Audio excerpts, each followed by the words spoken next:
ಹೊಸ ಫ್ರೆಶ್ ಆಗಿರುವ ಲೇಔಟ್ ನಮ್ಮ ಕಲಬುರಗಿಯಲ್ಲಿ.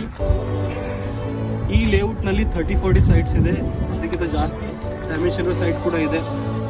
ಆಳಂದ್ ಚೆಕ್ ಪೋಸ್ಟ್ ಇಂದ ಬರೀ ಅರ್ಧ ಕಿಲೋಮೀಟರ್ ಅಲ್ಲಿ ಬರುವ ಈ ಸೈಟು ತುಂಬಾ ಒಳ್ಳೆಯ ಲೊಕ್ಯಾಲಿಟಿ ಹತ್ರ ಇದೆ. ರಾಮತೀರ್ಥ ಲೇಔಟ್ ಇದ್ರ ಹೆಸರು. ಇಲ್ಲಿ ನಿಮ್ಗೆ 30 ಫೀಟ್ ರೋಡ್ ಮೇನ್ ಎಂಟ್ರೆನ್ಸ್ಗೆ ಮತ್ತೆ 25 ಫೀಟ್ ಒಳಗಡೆ ಸಿಗುತ್ತೆ. ಇಲ್ಲಿಂದ ಅಗ್ರಿಕಲ್ಚರ್ ಯೂನಿವರ್ಸಿಟಿ ನೀವು ನೋಡಬಹುದು. ಅಗ್ರಿಕಲ್ಚರ್ ಯೂನಿವರ್ಸಿಟಿ ತುಂಬಾ ಹತ್ತಿರ ಇದೆ.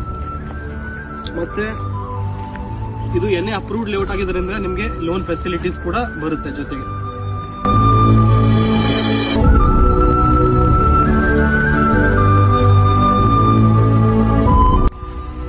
ಬೇಗ ಬನ್ನಿ, ನಿಮ್ಮ ಸೈಟ್ ಬುಕ್ ಮಾಡಿ. ಏಕೆಂದರೆ ನೀವು ಬೇಗ ಬಂದ್ರೆ ನಿಮ್ಗೆ ಯಾವ ಡೈರೆಕ್ಷನ್ ಅಲ್ಲಿ ಬೇಕೋ ನೀವು ಪ್ರಾಪರ್ಟಿ ತಗೋಬಹುದು. ನೀವು ನೋಡಬಹುದು, ಮೊದಲೇ ತುಂಬಾ ಜನ ಕ್ಲೈಂಟ್ಸ್ ಬರ್ತಿದ್ದಾರೆ, ರೆಗ್ಯುಲರ್ ಆಗಿ ಪ್ರಾಪರ್ಟೀಸ್ ವಿಸಿಟ್ ಮಾಡ್ತಿದ್ದಾರೆ. ಸೊ ಬೇಗ ವಿಸಿಟ್ ಮಾಡಿ. ಸ್ಕ್ರೀನ್ ಮೇಲೆ ಟ್ವಿಟರ್ ನಂಬರ್ಗೆ ಕಾಲ್ ಮಾಡಿ. ಕಲಬುರಗಿಯಲ್ಲಿ ಎಲ್ಲೇ ನಿಮಗೆ ಪ್ರಾಪರ್ಟಿ ಬೇಕಾದ್ರೆ ನಮಗೆ ಕಾಂಟ್ಯಾಕ್ಟ್ ಮಾಡಿ.